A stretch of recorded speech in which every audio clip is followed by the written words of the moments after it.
जैसे कि last episode में हमने देखा कि हाउशन मैच जीत गया था, लेकिन तभी हाउए ने ओपोनेंट के पेट को निकल लिया था। ये देखकर ओपोनेंट डर जाता है और पागल सा होने लगता है, लेकिन हाउशन हाउए से इसको बाहर निकालने की कहता है। हाउए भी ज्यादा शैतान है और वो हाउशन की एक नहीं सुनता, लेकिन हाउशन उसे सूखी मछली का लालच देता है, जिसको देखकर हाउए उसे उगल देता है और वो पेट बाहर आ जाता है। लेकिन वो बहुत ज्यादा डर गया था, इसलिए ओनर के पास जाकर छुपने लगता है। हाउशन उसके पास आकर उससे हाउए की तरफ से माफी मांगता है और फिर हाउए को भी माफी मांगने को कहता है। हाउए इतना शैतान है कि वो माफी नहीं मांगना चाहता, लेकिन हाउशन के कहने पर वो आगे बढ़ता है और जैसे ही माफी मांगने ही वाला होता है तो वैसे ही वो अपना प्लान बदल लेता है और पेट पर बहुत जोर से दहाड़ता है, जिससे वो दोनों और ज्यादा डर जाते हैं। वहीं दूसरी तरफ हम मैजिशियन लिंजी का मैच देखते हैं, जिसमें वो शील्ड बनाकर खड़ा था और उसका ओपोनेंट उसकी शील्ड को नहीं तोड़ पा रहा था, इसलिए रेफरी मैच को टाई कर देता है और दोनों को ही एक एक पॉइंट दे देता है। लिंजे फिर फ्लेक्स मारता हुआ ऑडियंस के वहाँ से गुजरता है और कहता है कि जो मेरा टीममेट होगा वो कितना ज्यादा लकी होगा। लेकिन तभी वहाँ एक लड़की उसका मजाक उड़ाते हुए कहती है कि कौन ऐसे मैजिशियन को अपने पास टीम में रखना चाहेगा जो अटैक ही नहीं कर पाता हो।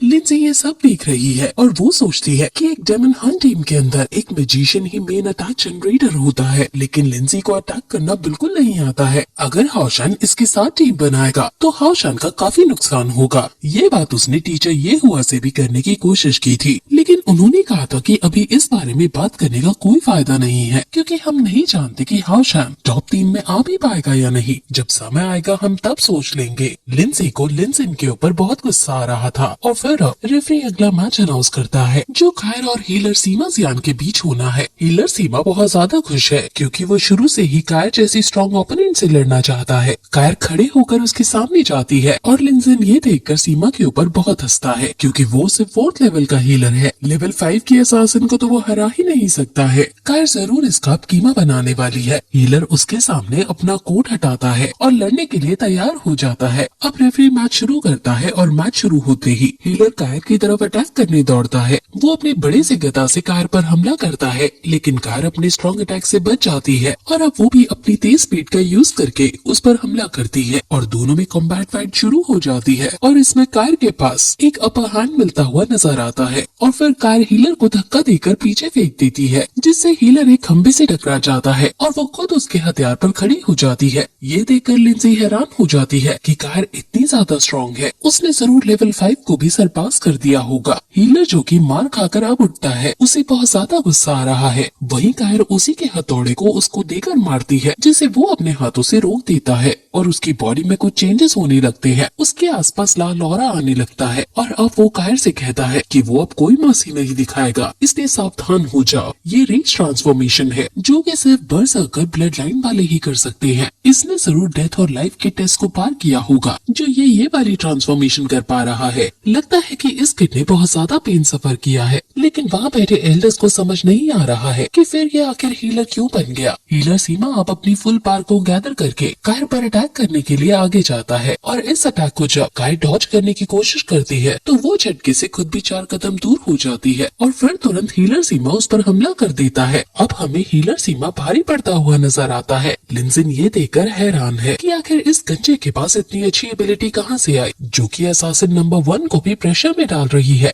लेकिन वहाँ बैठा एल्डर कहता है कि ये हीलर अभी भी इमेच्योर है, वो तो कायर अपनी शक्ति नहीं दिखा रही है। इस एंगर ट्रांसफॉर्मेशन का एक साइड इफेक्ट भी है कि ये इसकी जल्दी जल्दी स्पिरिचुअल एनर्जी भी कंज्यूम कर रहा है। अब हीलर सीमा एक पिलर को उठाकर कायर पर हमला करने लगता है और कायर भी अपनी स्टिक से उसे रोकती है और दोनों का अटैक एक दूसरे को पीछे धकेलने की कोशिश कर रहा है और हीलर कायर को पीछे धकेलने में कामयाब होने ही वाला था कि तभी कायर वहाँ से खुद निकलकर साइड हो जाती है। हीलर को अब और ज्यादा गुस्सा आ रहा है और वो कहता है कि आखिर तुम किसका इंतजार कर रही हो, अपना सबसे ताकतवर मूव दिखाओ और मुझे हराओ। वो अब अपना वज्र अटैक कायर पर करता है और कायर भी अपनी एक खास स्किल जिसका नाम टायरानिकल किंग स्टैब है उसका यूज करता है और वहाँ फ्लैशेस आते हैं बहुत सारे और फिर हम हीलर को वहाँ गिरा हुआ पाते हैं, यानी कायर ये मैच जीत गई है। रेफरी कायर को विनर घोषित करता है और कायर अब वहीं जाने लगती है जहाँ वो हाउशन से मिलती है, क्योंकि अब मिलने का समय हो गया है। अब कायर के टोटल 16 पॉइंट्स हो गए हैं। कायर अब वहाँ जाती है और वहाँ हाओशान खड़ा है। हाओशान कायर को देखते ही उसके पास आता है और उससे आज के मैच के बारे में पूछता है, जिस पर कायर बताते हैं कि वो जीत गई। हाओशान बहुत खुश होता है और कहता है कि कुछ दिनों बाद 16 मैचेस के राउंड ये खत्म हो जाएंगे। मेरा असली ओपोनेंट यांग बेंजाओ होने वाला है, जो बिना किसी हार के लगातार 9 बार जीत चुका है। वो टॉप 16 में अभी भी फर्स्ट पोजीशन पर है। उसके अलावा नाइट टेम्पल के भी लेवल 5 के बहुत से नाइट्स हैं जो बहुत ज्यादा टैलेंटेड है। लिंजी ने भी अभी तक अपने मैचेस को अच्छे से जीता है और कायर भी अपने पार की वजह से टॉप 16 में अपनी जगह बना चुकी है। एक फैंगसू नाम का वॉरियर भी है जो 7 विन्स और 1 लूज के साथ 15 पॉइंट्स पर है और बहुत ज्यादा स्ट्रॉन्ग है। ऐसे ही उसकी तरह कई सारे स्ट्रॉन्ग वॉरियर यहाँ मौजूद है और ये सभी ही हाओशान के कॉम्पिटिटर है। एक वॉरियर जिसका नाम वैंग युआनयुन है, उसके और मेरे पॉइंट्स बराबर हैं और मोस्ट प्रोबेबली वो और मैं अगले मैच में साथ लड़ेंगे। टॉप 16 में सिर्फ एक जगह खाली है और वो या तो मुझे मिलेगी या फिर वैंग युआनयुन को। वो कायर से प्रॉमिस करता है कि वो टॉप 16 में जरूर आएगा।